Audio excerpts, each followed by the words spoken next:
Olá, sejam bem-vindos ao canal. Eu sou a professora Josi e hoje eu estou recebendo o professor Toninho. Olá, professor Toninho, tudo bem? Olá, Josi, tudo bem? Espero que esteja tudo bem com você e a todos que estão escutando aqui esse canal importantíssimo para escutar um pouco sobre educação pública. Seja bem-vindo. Conte a sua história. Quem é o professor Toninho? Bom, eu sempre vivi na periferia da Zona Leste, nasci aqui na região do Parque São Lucas, que é colado à região de Sapopemba. Então, eu estou com 56 anos, sempre morei entre Parque São Lucas e Sapopemba. Fui casado, estou separado tem 6 anos, sou pai de 2 filhos, eles são gêmeos, eles têm 31 anos.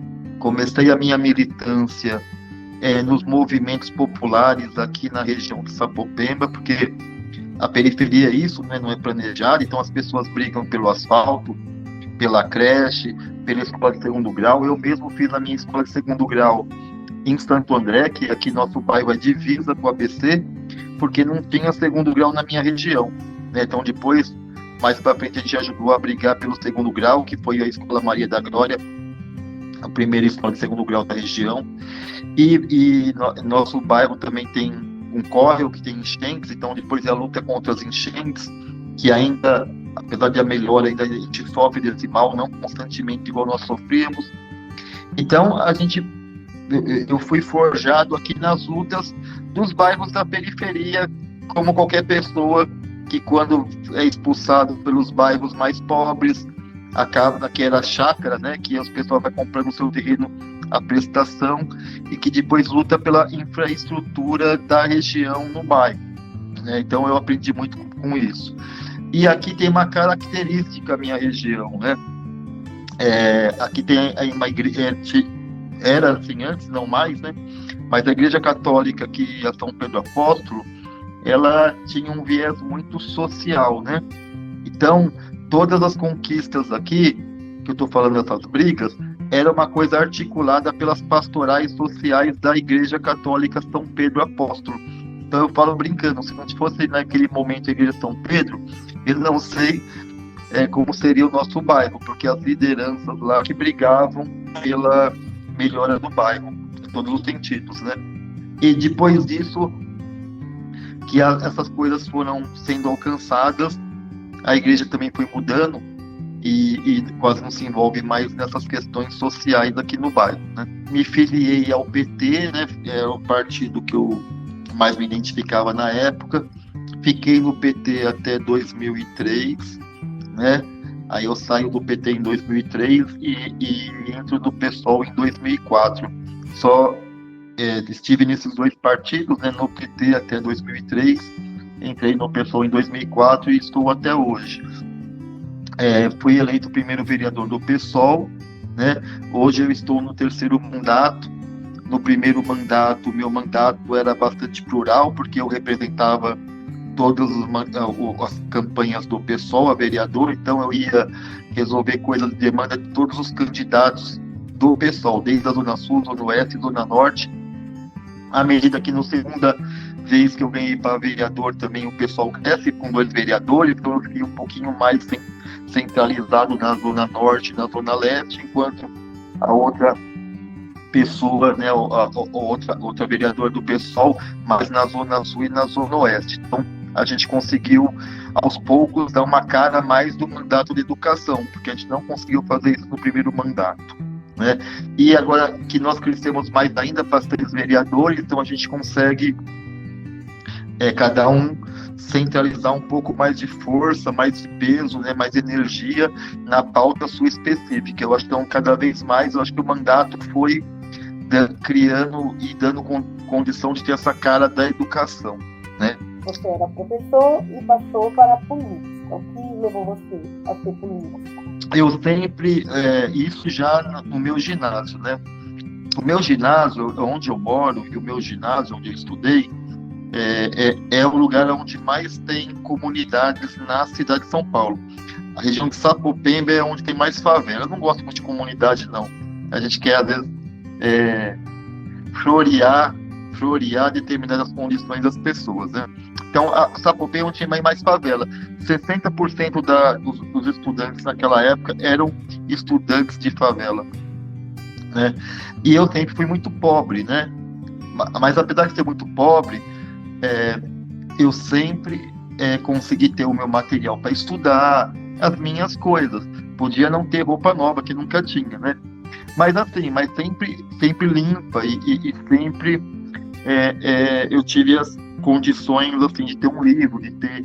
E a maioria dos meus amigos nem isso, às vezes nem o lápis, né? Não é igual agora que a prefeitura, né, tem 6% da verba era para a inclusão dos alunos, incluindo aí a questão do material escolar, né? Não tinha essas coisas, então quem não tinha, o pai não tinha mesmo. E eu ficava me perguntando, né, porque eu tinha, com toda a dificuldade, tinha outras pessoas que não tinham. Então, essa indignação da desigualdade social, que na época eu nem imaginava o moleque se bem falar de desigualdade social, econômica, a gente nem sabe essas coisas, mas era uma coisa que já me deixava hiper incomodado. Dali em diante, quando eu fui para a faculdade, eu já comecei a participar de movimentos políticos, né? Porque a política não é só quando a gente vai lá ganhar um cargo eletivo, né? A gente faz política o tempo todo, né? Então aí eu comecei já a me organizar, e eu já entrei em um partido político, e eu comecei a frequentar. Eu não fui uma pessoa que me filiou de um partido e só ficou com a filiação lá. Onde tem um núcleo de participação desse partido, e tinha um no meu bairro, então eu participava das reuniões semanais do partido, né? Então eu já comecei a fazer política e querer lutar por uma sociedade com mais igualdade social já desde adolescente. E aí, quando a gente vai no PT, a gente sempre teve uma coisa assim, né? Então, imagina, você participando da reunião do núcleo, participando desses movimentos sociais que eu já te falei no começo, o movimento enchente, o movimento contra a carestia, o movimento de saúde, que tem na nossa região, que era forte. E eu fui me politizando com essas pessoas que já estavam nesses movimentos o tempo todo. E aí a nossa missão sempre era o seguinte, né? A gente faz o trabalho de base aqui no bairro e a gente elege pessoas boas. Então a gente ajudava a eleger o Eduardo Jorge, o Roberto Gouveia, o Carlos Neder, que inclusive chegou a ser secretário da Saúde, porque eram pessoas que andavam no nosso bairro, davam formação política pra gente, né? A gente vê o empenho e tal, isso aqui. Com o passar do tempo, a gente começou a ver que tinha alguma coisa errada. É porque tem gente do PT votando contra coisas que a gente não acha legal. Por que não sei o quê? Por que não sei o que lá? Aí a gente percebeu que não valia a pena só ficar na base, fazendo os trabalhos de base, sem entender o que estava se passando mais nas outras instâncias superiores. Aí foi aí que nós começamos a participar do diretório, porque até a gente só ia no núcleo do PT. A gente começou a lançar nossa chapa e concorreu ao diretório. Eu cheguei a ser, não sei, lembro agora que ano, membro do diretório municipal do PT, para entender o que estava acontecendo, porque tinha muitas coisas que a gente já não estava mais concordando com os rumos que estavam se saindo. À medida que as pessoas falaram, gente, está na hora de lançar um candidato nosso da região aqui, porque às vezes os candidatos que também nós estamos apoiando, às vezes estão deixando a desejar em algumas questões. Então, a minha candidatura nasceu com uma insatisfação, né, de coisas que eu sei que não era base, mas que parte da direção do PT estava fazendo e que a gente não concordava. Então, a gente sair da base, ir para a instância partidária, pleitear uma candidatura, né, foi muito dessas insatisfações. Aí eu saí candidato pelo PT, perdi. Depois que eu perdi, a gente começou a enxergar mais o PT por dentro e a gente achou melhor que estava na hora de partir para uma construção de uma outra agremiação política. E as críticas que eu estou fazendo ao PT, infelizmente, né, qualquer partido que seja, é feita por pessoas, né? E as pessoas, quando chegam na direção do partido, às vezes tomam atitudes que a maioria da base nem quer aquilo. Então, quando eu estou fazendo essa crítica, eu não estou fazendo a crítica ao partido, ou ao partido como um todo, porque eu conheço, por exemplo, a base do pessoal que está no PT. As pessoas querem mudança, as pessoas são engajadas, as pessoas né, querem o bem comum, é que infelizmente algumas pessoas acabam usando, né, toda essa estrutura para determinadas questões que não é o bem da maioria. Hoje eu acho que o PT passou por momentos difíceis que fizeram eles refletirem coisas. Quando eu falo, eu digo a cúpula partidária, né? Porque a base não, a base sempre soube o que quis, né? Tanto é que, se você for ver hoje, por exemplo, na Câmara Municipal, nós do PSOL e a bancada do PT estamos agindo muito juntos e conjuntamente, né? Temos brigado pelas mesmas coisas. Então, eu acho que o PT passou por uma reflexão, pelo menos parte da cúpula do PT, que hoje nos coloca a estar muito juntos, né? Então, às vezes, uma crítica que eu posso fazer lá foi de um determinado momento histórico de um partido, né? E que hoje, não que esteja totalmente superado determinadas coisas, mas que hoje, com certeza, boa parte das coisas estão superadas, né? Deu para entender porque eu fui ser candidato, então foi por uma caminhada histórica dentro de um partido que a gente queria demonstrar que poderia ser diferente. Então agora vamos falar um pouco sobre a educação de São Paulo e vamos começar falando sobre a tecnologia dentro da escola. O papel da tecnologia dentro da escola. Josi, eu acho fundamental. Inclusive, né, também para que você e as pessoas que estão escutando a gente saibam, eu não me formei e já fui para educação, né? Eu me formei e fui um tempo, minha família toda de comerciante. Eu fui para o comércio. Depois do comércio, que aí eu falei assim, né, consegui já minha casinha, já estou com um pouco mais de pé de meia. Aí eu comecei a lecionar gratuitamente na Educafro, aos sábados. E aí, depois de um ano que eu comecei a lecionar lá, eu falei, gente, agora eu vou fazer o que eu gosto, que é lecionar.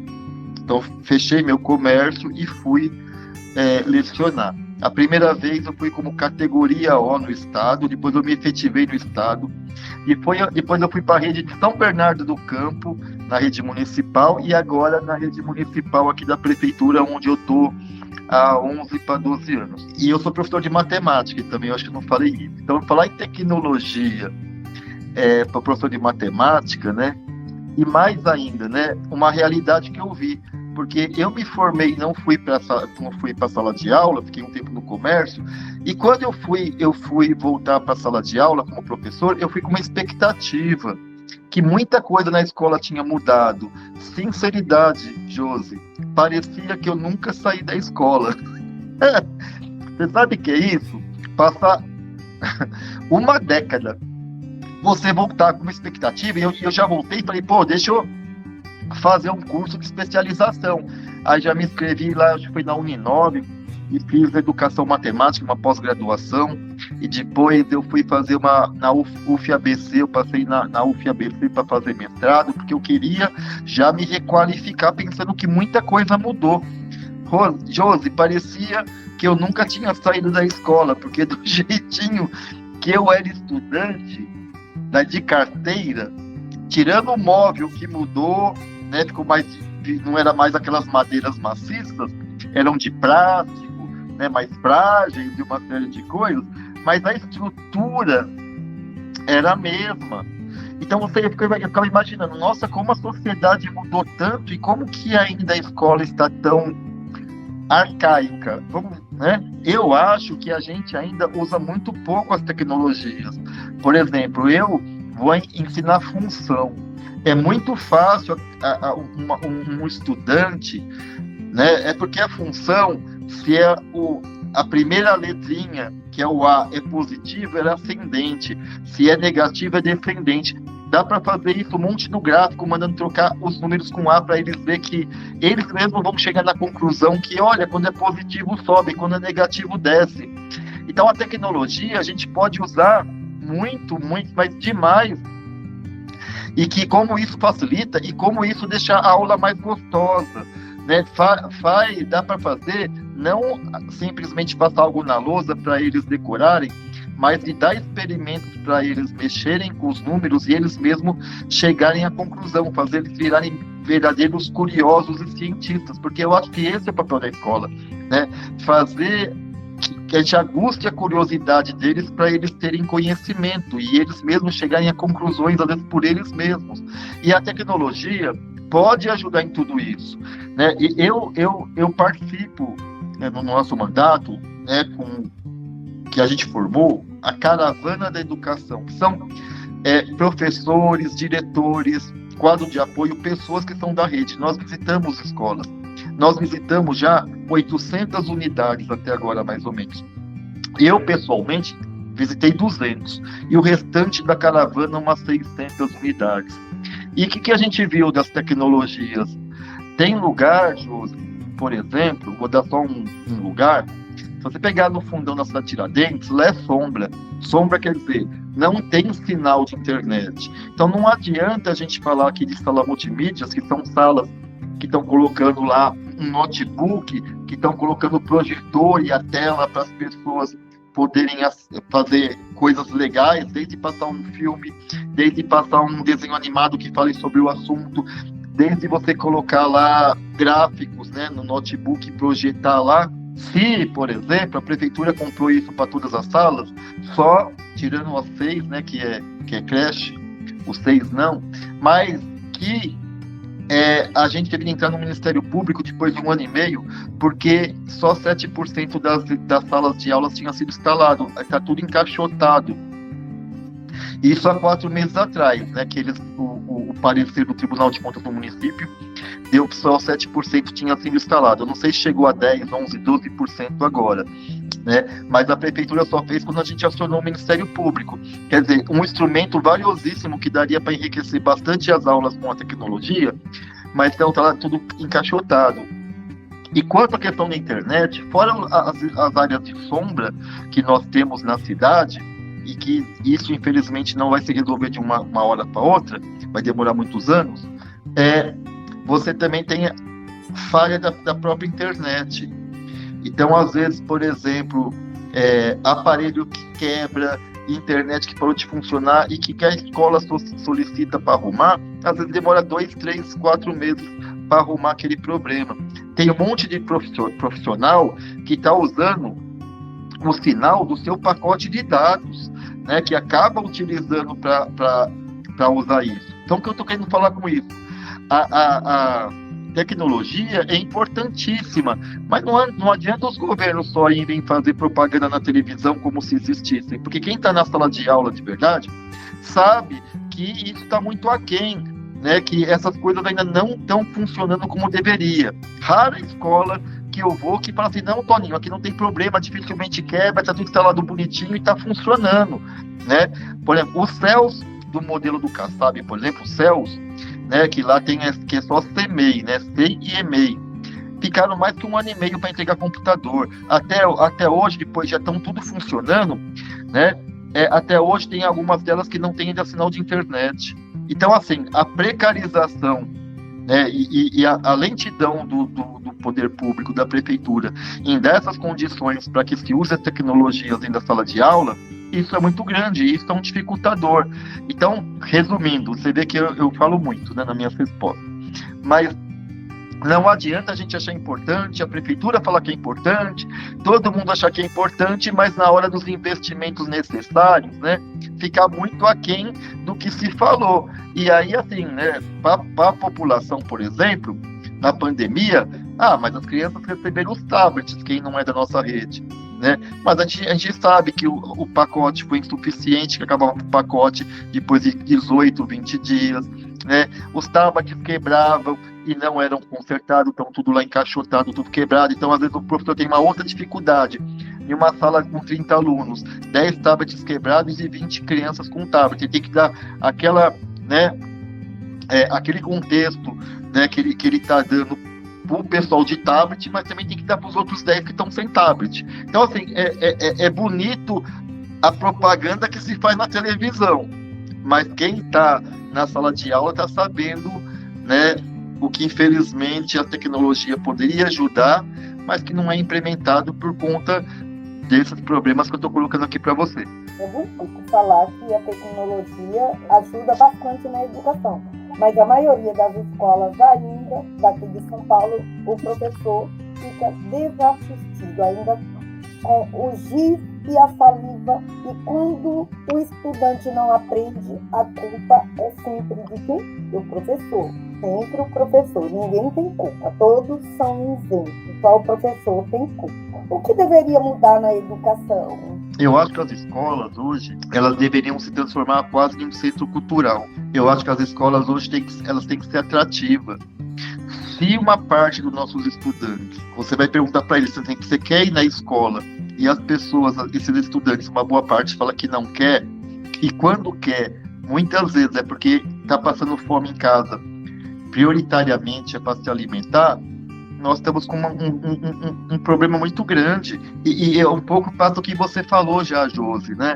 Poxa, não dá para ter uma escola só mais com quadro e giz. Isso é cansativo. As crianças e adolescentes, eu gosto de falar crianças, mas é os nossos estudantes, né?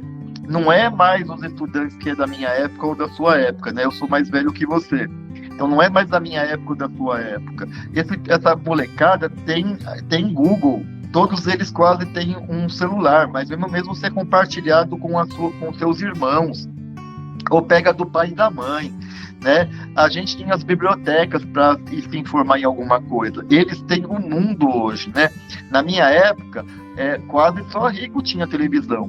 Aí aos pouquinhos, né, a gente foi ficando um pouquinho mais velho, né, de 15, 16 anos, aí a gente começa a ter televisão também. Então a gente nem acesso à televisão. O que nós tínhamos acesso para a nossa juventude era a rádio, entendeu? Então assim, não vinha informação para a gente. Esse pessoal tem uma gama de informação até em excesso, né? E até eles têm que aprender, né, ajudá-los a aprender o que é informação realmente e o que não é informação é fake news, né? Que são mal informações que estão aí para deturpar as coisas. O que eu estou querendo falar com isso, né? Que eu acho que uma escola só de quadro e giz não atrai as crianças. Eu acho que, e hoje, né, Josi, a relação de capital e trabalho mudou muito. O que eu estou querendo dizer com isso, né? Aqui, quando a gente era jovem, né, a gente cansa de escutar assim, ó, a pessoa só tinha até o 4º ano, mas conseguia trabalhar nas empresas. Aqui na região, por exemplo, onde eu moro na Zona Leste, né, na Lorenzetti, empresas metalúrgicas. Eu estou aqui, quando eu falei de divisa com o ABC, o pessoal trabalhava na Alcan, lá no ABC, em outros lugares. Hoje mudou tudo. E mudou tudo. O país que era um país mais industrial, hoje é um país de serviço. Então, o que é serviço, né? É arrumar uma máquina de lavar, é fazer uma pintura de uma casa, é fazer uma reforma, é arrumar um rádio, é arrumar um computador, é passar o antivírus no computador, não é? Ou é trabalhar de tinturaria. Então, hoje, a gente está deixando de ser um país, né, que tinha as pessoas prioritariamente para trabalhar em indústrias, para trabalhar em serviços. E hoje, uma das coisas que também não deixa de ser serviço é as artes. Então, hoje está crescendo bastante grupos culturais, né? As pessoas querem ir mais para teatro, as pessoas querem ver mais coisas, as pessoas querem ir para um sarau, as pessoas querem não sei o quê, né? Então, eu acho que uma escola, ela tinha que ser quase no modelo de um céu, mas não naquele modelo tão burocratizado, mas um espaço aonde a gente vai, sim, né, reproduzir os conhecimentos históricos da humanidade, mas que a gente também vai ter ali naquele espaço, né, questões culturais, que a gente vai ter questões esportivas, mas esportivas para valer, não fingir, né, que às vezes a escola não tem nem dinheiro para comprar uma bola de vôlei ou de basquete, mas que seja investido mesmo, que as pessoas olhem para a escola, falam, olha, aqui eu produzo conhecimento, mas aqui eu produzo cultura, aqui eu produzo esporte, e que isso seja atrativo para as crianças, né? E que é importante, sim, que as crianças, eu só falo assim, tem criança, mas para mim estudante, tá? Desculpa, porque eu acho que a gente vai ficando mais velho e já vê os estudantes como crianças. Mas assim, que a gente, né, olhe para eles, né, como um ser integral mesmo, porque a gente fala de trabalhar integralidade, mas no fim a gente não faz isso. E que assim, é importante que eles dominem alguns conteúdos, que é o acúmulo da humanidade. E eu não estou aqui defendendo, né, que né? Cada um só estude também só no seu tempo, em um sentido que o tempo dele nunca aconteça, e se não acontecer, tá tudo bem. Eu não estou defendendo isso. Eu acho que tem conteúdos, por exemplo, em matemática, fração, por exemplo, é algo que todo mundo tem que saber. Não tem jeito, entendeu? Então, eu não estou aqui falando assim, olha, não tenha que ter conteúdos em uma educação, não é isso que eu estou falando. Mas o que eu estou falando é que também há conteúdos que não faz nenhum sentido você dar. Eu acho que tem uma percepção muito conteudista. A gente treinou os nossos estudantes para o vestibular, né? E é ruim, porque tinha que ser um plano não só da rede pública, mas da rede privada junto, porque também não é justo a rede pública não ser tão conteudista e a rede privada ser, porque vai continuar preparando. E aí depois as melhores vagas nas universidades vai ficar com o pessoal da escola pública particular mesmo, porque eles foram estritamente conteudistas, né? Tinha de ser um plano de educação para o Brasil, porque eu falo para vocês, por exemplo, eu sou professor de ensino básico, também dou aula para o ensino médio, né? Que faz parte do ensino básico. Conjunto complexos, que são, por exemplo, a raiz quadrada de números negativos. Sabe quem vai usar isso, praticamente? São engenheiros elétricos. Nem parte das outras engenharias vão usar um negócio desse. Aí eu fico olhando assim, porque todo mundo tem que aprender isso, se de repente na escola toda ninguém quer ser engenheiro elétrico. Então, assim, eu acho que tem coisas, né, que daria para diminuir em termos de conteúdos. Mas aqueles conteúdos dados, né, que são essenciais, que pelo menos a grande maioria, se não todos, tinham de ter o conhecimento daquilo mínimo, né? E que o restante do tempo a gente tem que desenvolver outras coisas, porque desenvolver arte na pessoa, quanta gente hoje que nem aprendeu nada de arte, por exemplo, pega o Ferrez, por exemplo, um escritor da zona sul periférico, né? Eu tenho certeza que na vida da trajetória dele, no seu período escolar, ele foi incentivado a ser um escritor. E olha o escritor que o cara é hoje. Tem muita potência hoje na nossa rede, né, municipal, na nossa rede estadual, que as pessoas podem vislumbrar outras coisas, que não é simplesmente ser uma pessoa que vai trabalhar em uma empresa ou vai trabalhar em um sistema prestando serviço, né? Que o ser humano é muito maior que isso e muito mais diverso que isso, e que a gente não prepara, eu acho, as pessoas para essas multifaces, vamos dizer assim, né? Então eu acho, para resumir, né, que tem que mudar, eu acho que é isso, aí tem que ter conteúdos que são essenciais para todo ser humano saber, que passar pelo período da sua escola, mas que a gente pode desenvolver, né, questões integradas, né, com cultura e esportes, né, que eu acho essencial. Eu tenho certeza que nesse sentido a gente vai conseguir fazer a escola ser mais atrativa, a gente vai conseguir fazer que eles sejam mais investigativos por eles mesmos. Claro que tem os investimentos necessários, não adianta a gente falar disso se não tiver lugar apropriado, se não tiver professor, no meu ponto de vista, que esteja só em uma rede. Não dá para ter professor em 2, 3 redes, mas para isso tem que valorizar o salário do professor. O professor não é só ficar em uma rede se você pagar um salário adequado para ele conseguir sobreviver, porque ninguém trabalha exaustamente, né? É porque quer. Ninguém pega 2, 3 redes para trabalhar porque quer. As pessoas fazem isso por necessidade, porque os salários estão precários. Se você que está escutando a gente, só para você entender do que eu estou falando, né? Um professor, se for na rede particular, em média, ele vai ganhar R$ 1.800 a R$ 2.000 na rede particular. Só na rede particular de escola top que ele vai ganhar 5, 6 mil reais logo de início. Senão ele vai ganhar perto do salário mínimo. Se for trabalhar na prefeitura por contrato que não tiver concurso ou no estado, ele vai ganhar mais ou menos R$ 2.800. Agora você vê, nível universitário, se você for pegar, por exemplo, né, já somaram todos os salários de nível universitário, todos, e tiraram uma média. O professor ganha 60% dessa média abaixo, 60% abaixo da média. Então, assim, não dá para pagar tão pouco professor e exigir que ele fique em uma só rede, porque em uma só rede ele vai poder se dedicar mais àqueles alunos. Porque ganhando tão pouco desse jeito, ele mal consegue sobreviver, quanto mais pagar uma prestação de um apartamento ou um aluguel. Então, assim, as pessoas fazem isso por necessidade. Então, estou falando disso em um mundo ideal, né, Josi? Que você tem um salário condizente para trabalhar em uma só rede, que você se dedique só àqueles alunos que você entenda, porque você tem que entrar na vida do aluno. Você tem que entender as dificuldades dele em casa, se ele tem lugar para estudar, se não tem, se ele tem um celular em casa para estudar ou não tem, se ele tem um quarto exclusivo ou se ele mora em um quarto com 5 crianças junto. Você tem que entender a complexidade da vida dessa pessoa para você também poder ajudar, porque você tem que criar um vínculo com a pessoa e não só simplesmente ir lá para ficar transmitindo matéria para a pessoa, que isso não vai para lugar nenhum.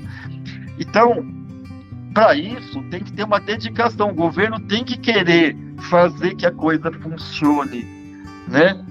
Então, quando eu estou falando, claro, isso, né? Educação, como se diz, esporte, cultura, né? Mas também tem que ter todo um aparato, um investimento para que isso dê certo, porque senão, não sei se vocês estão sabendo desse projeto PEI do governo do estado, que é a educação integral.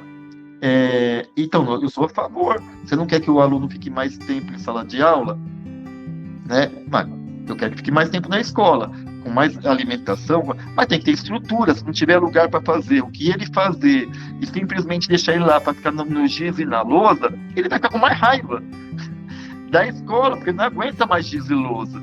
Então, assim, vai ter estrutura para fazer realmente esse tempo integral, né? E mais ainda, né? Esse tipo de projeto está acabando com o período noturno. O período noturno é os alunos que trabalham.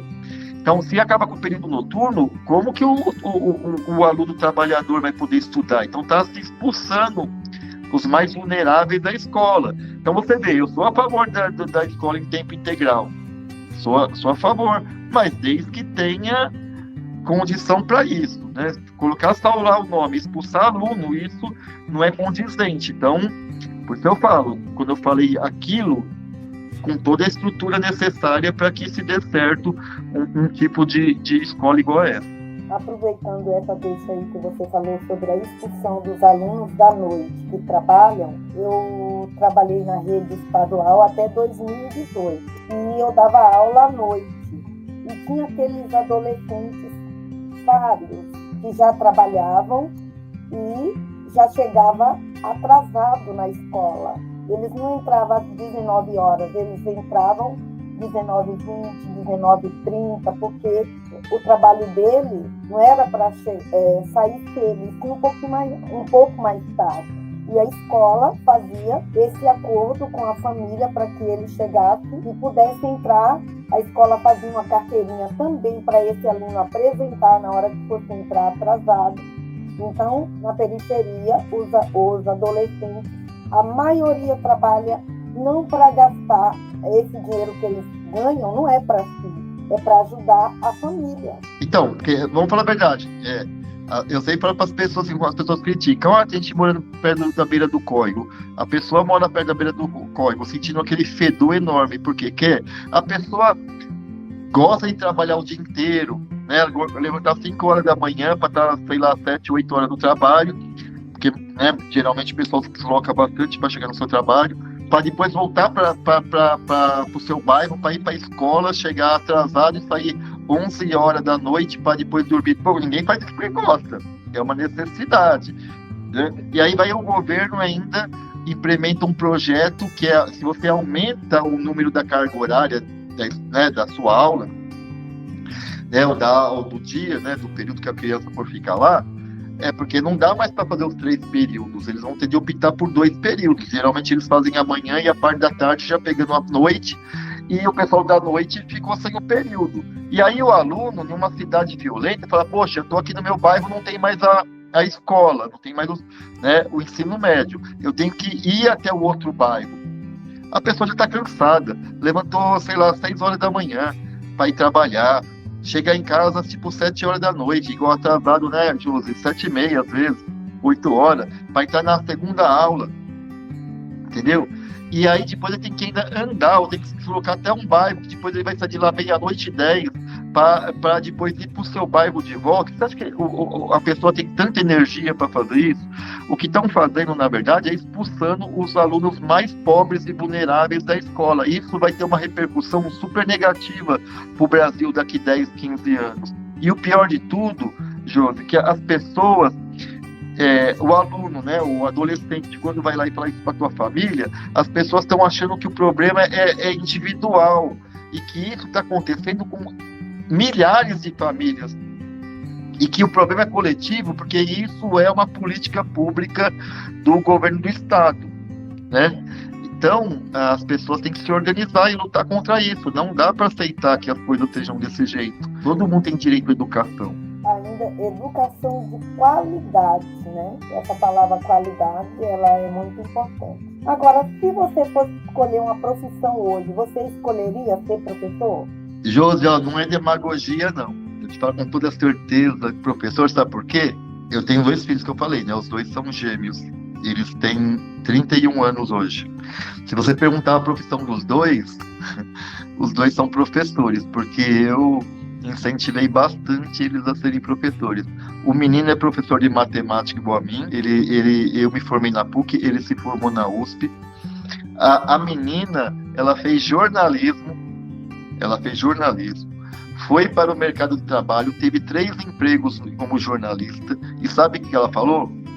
Pai, eu tenho que mentir, a empresa não faz a coisa certa, eu tenho que defender falando o que fez. Eu falei, desde o começo, eu falei que jornalismo é isso, trabalhar para a empresa, você tem que falar, ela que está te pagando, você tem que falar bem da empresa, ela pode estar desmatando, está poluindo, não sei o que, você tem que falar que não, porque ela que está te pagando, você está trabalhando para ela. Ela, pai, mas eu estou fazendo mal pro país, pros outros, para não sei o que lá. Se você quer realmente fazer alguma coisa, mudar a vida de pessoas, você tem que ir para educação.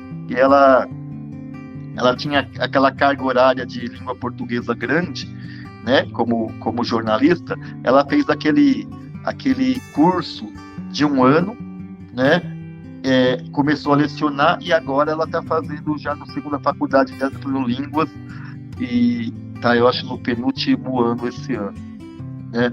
Mas como ela já fez aquele curso, ela já pode estar lecionando. Então a gente está lecionando no estado. Os 2 lecionam no estado, aqui na região do Sacomã, aqui no sudeste aqui de São Paulo, né? Então, para mim, sem dúvida, eu falaria para você, até porque a gente quer o melhor para os nossos filhos, eu incentivei bastante eles a ser professores 2, porque eu com certeza seria professor novamente. Só faria uma outra coisa também, eu faria uma outra faculdade se eu fosse o mais novo, que eu acho que ser professor também entender muito da sua realidade de vida e história da onde você vive. Eu faria também arquitetura, que eu gosto muito de entender a cidade de São Paulo e a sua formação e uma série de coisas que eu também até complementaria, eu acho, as minhas aulas de matemática, entendendo um pouco mais de arquitetura da cidade de São Paulo. Ótimo. Agora, o que é ser professor nos dias de hoje?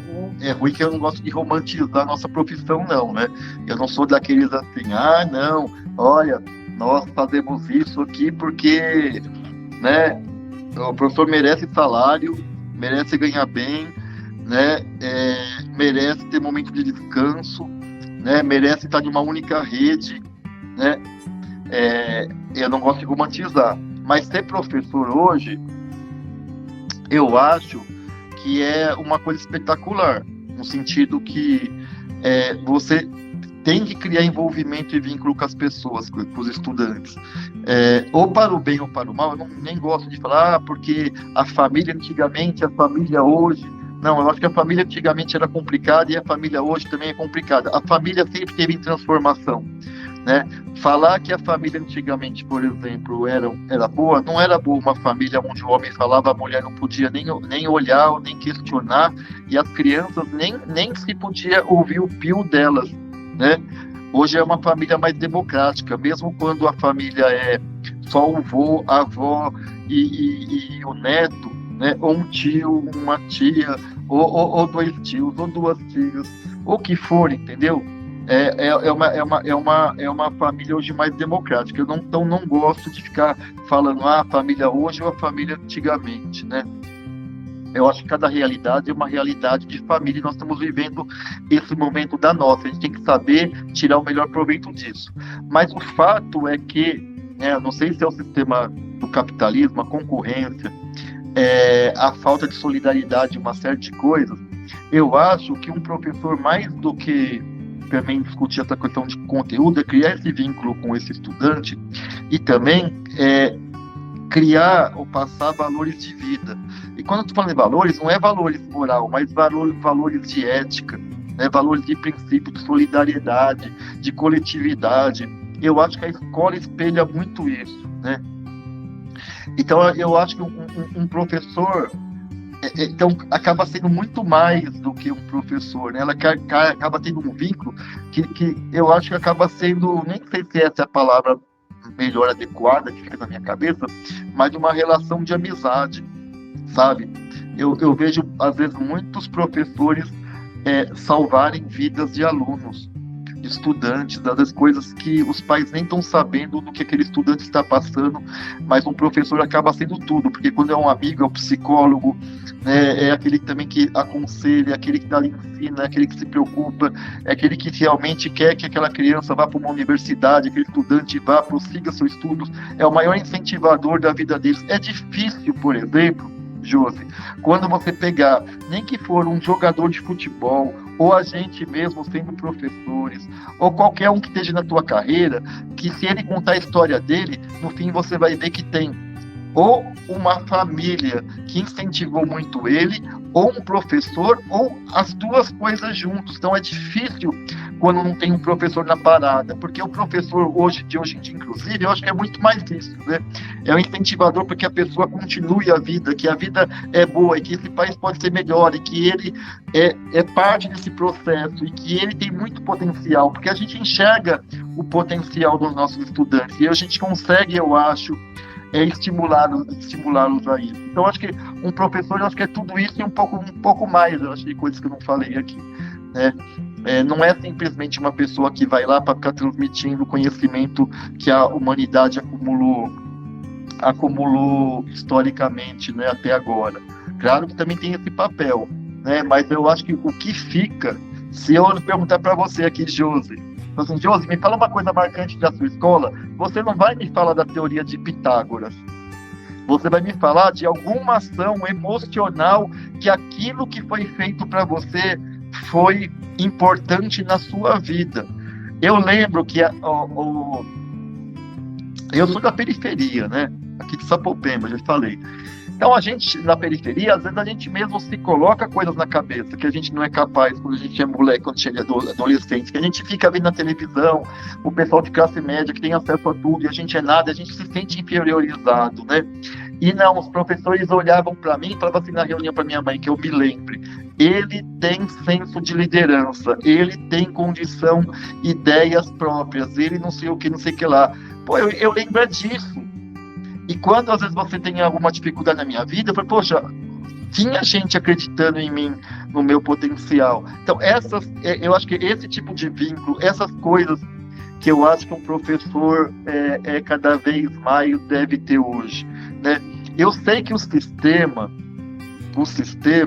Josi, coloca a gente como professor, às vezes, em uma defensiva para falar assim, desista, né? Porque é para a educação não funcionar. Então, acho que hoje um professor, né, ele não pode se dobrar ao sistema, ele tem que acreditar nele mesmo, ele tem que acreditar no seu estudante, ele tem que valer a pena, sabe, por toda a dificuldade que pode estar tendo uma rede que os governos não ajudem a gente, mas que vale a pena que a gente acorde 6 horas da manhã, que está na escola às 7 horas da manhã e que a gente vai fazer a diferença para aqueles estudantes, né? Eu acho que se o professor tiver esse espírito, eu acho que muita coisa já resolve. Agora, estou falando que esse espírito não como algo que o professor tem que se doar e se matar e se sacrificar. Não, ele tem que ter esse espírito, né, da mudança, de querer que as coisas funcionem e ter. Eu acho que esse é o espírito do professor, mas também que ele tem que lutar pela sua outra categoria, para que tenha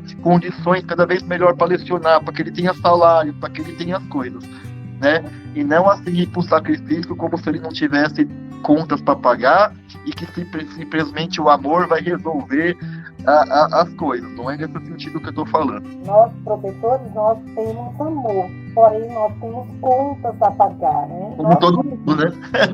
Para finalizar, a última pergunta seria para você deixar uma mensagem para os professores, diretores, estudantes e toda a comunidade escolar. Eu vou separar em 2 blocos, um para quem está na escola e um para o restante da comunidade escolar, né? Que são os pais, os estudantes, né? Os responsáveis pelos alunos. O pessoal que está na educação, né? Na profissão de educação. E quando eu falo profissão de educação, é todo mundo, é quadro de apoio, né? Quem está na gestão, quem é supervisor, quem está em DRE, quem está na sala de aula, porque eu acho que todo mundo no seu espaço é um educador. O pessoal da limpeza terceirizada também ajuda a educar, como o vigia também ajuda a educar. Então é para todo esse pessoal que eu estou falando, né? Eu sei que a situação está ruim. Eu não sou aquele cara que fica tampando o sol com a peneira, não, né?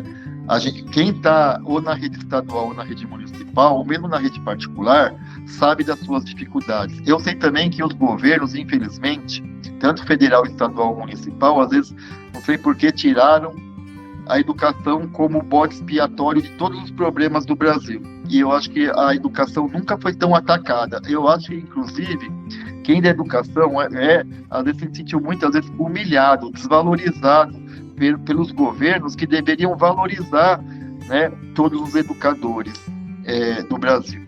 E eu aqui do estado de São Paulo, na nossa cidade, né? Mas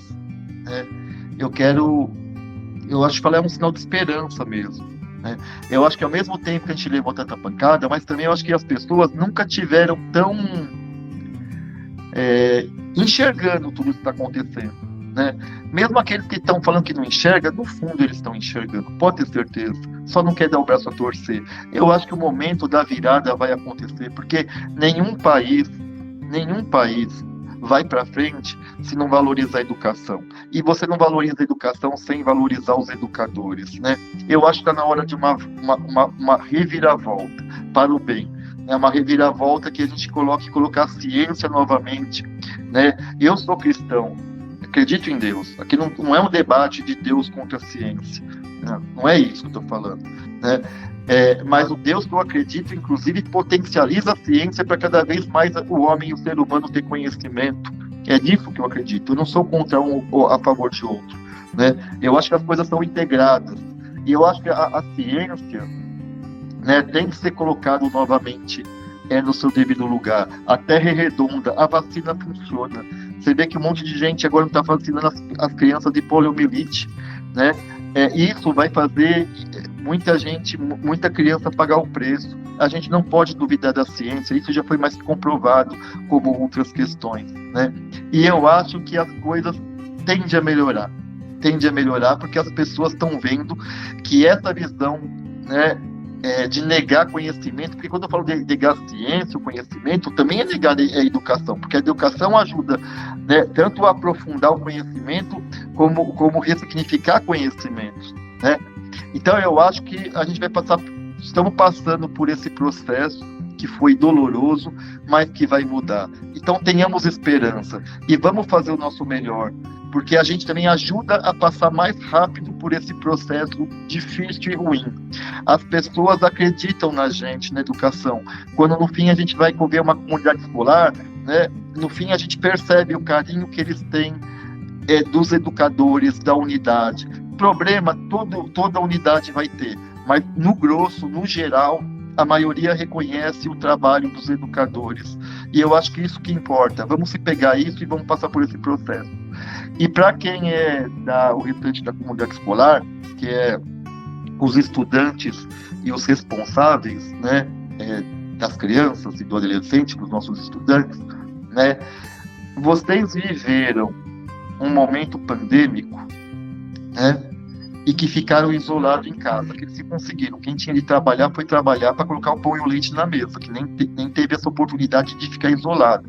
Mas o fato é que os estudantes, sim, ficaram em casa. E eles viram a falta que faz a socialização com os outros estudantes, a falta que faz ter um professor que oriente eles, que basta ele pegar um tablet ou pegar um celular, que eles não tinham condição de desenvolver o aprendizado sozinho. E muitas vezes os pais não poderiam ajudar eles, porque os pais nem esse conhecimento tinham para ajudar.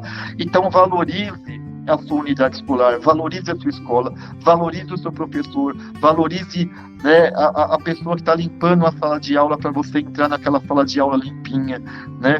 Valorize as pessoas que querem o teu bem, porque todo mundo faz isso porque quer que você, né, tenha a melhor educação possível e que esse Brasil seja melhor. Então aproveite isso com carinho, né? Vamos levar um pouco mais de solidariedade e empatia, né, na sala, tanto para o seu professor. A gente ganha já tão mal, mas às vezes um sorriso, um abraço, né, palavras que você fala, não que isso vá pagar os boletos, igual eu falei, a gente quer salário, mas eu acho que também o mundo está precisando um pouco mais de empatia, um pouco mais de abraço, um pouco mais de afeto, né? Às vezes eu vejo relatos de professores falando de coisas que os alunos fizeram e como o dia daquela pessoa mudou só pelo reconhecimento daquele aluno, daquela aluna. Então aproveite mais isso, aproveite o momento. Você passou por um momento difícil que foi ficar quase 2 anos sem a sua escola. Então aproveite muito mais agora. Ótima mensagem. Então vamos finalizar. Eu agradeço a sua participação, gratidão mesmo por você ter aceito participar. Josi, eu que agradeço a participação. Teu canal é super importante. É legal conversar com gente que entende de educação, que passou por esse processo ou passa por esse processo e sabe quando eu estou falando aqui das coisas. Às vezes quem está escutando lá não tem a compreensão de tudo, né? Mas a gente que é da educação tenta cada vez mais fazer que a sociedade também se aproprie desse debate do concreto. E você com esse canal aqui está de parabéns, porque você ajuda nessa concretude para a pessoa. Eu adorei, sabe o que, para terminar? As mães pote. Tudo bem que elas estão exploradas também, porque o salário é pouco, uma série de coisas, é um contrato precarizado, isso é uma outra discussão. Mas o que eu gostei foi que elas, todas unidades que eu escuto, eu gosto de conversar com elas. E falar assim, e agora? Qual que é a visão que você tinha de uma unidade escolar e dos professores e do quadro de apoio? E qual que você tem agora? Porque antes, as pessoas não sabiam como funcionava, via alguma coisa errada e achava que o problema era do professor, do diretor, do quadro de apoio. Agora elas percebem que é o sistema que está errado, que às vezes é o prefeito, o governador, que não dá as condições necessárias para que a escola funcione direito. E mais do que é legal ainda, ela é uma liderança geralmente da comunidade. Agora, ela vai levar para as pessoas fora da escola, né, e vai falar coisas que a gente falava, mas às vezes a gente não tinha credibilidade. Agora é a mãe da criança que está dentro da escola indo lá falar para elas e vendo e discutindo. Então isso para a gente, isso é um ganho enorme para a gente, nesse sentido. Só fico contrariado pelo contrato delas, que é altamente precarizado. Se uma delas ficar grávida, por exemplo, elas estão mandando embora sem direito nenhum, onde já se viu um negócio desse. Eu estou falando só do lado positivo. O lado negativo a gente pode discutir outro dia. Isso é importante, isso que você colocou sobre as mães fortes, porque às vezes o professor fala de uma temática que está acontecendo dentro da escola e os pais, não, isso aí não acontece, não acredita, né? Agora, alguém da comunidade que está vivenciando aquilo vai passar para a comunidade, aí eles vão acreditar mais do que no próprio professor. Então, e por isso é importante o seu canal aqui, porque você faz meio que um papel também, apesar de eu ser da educação, você também, mas no fim é um pouco passar essa realidade para a comunidade e para a sociedade. Então é importantíssimo isso. Parabéns. Obrigada, muito obrigada pela sua participação. Tchau, pessoal, e até o próximo vídeo. Tchau.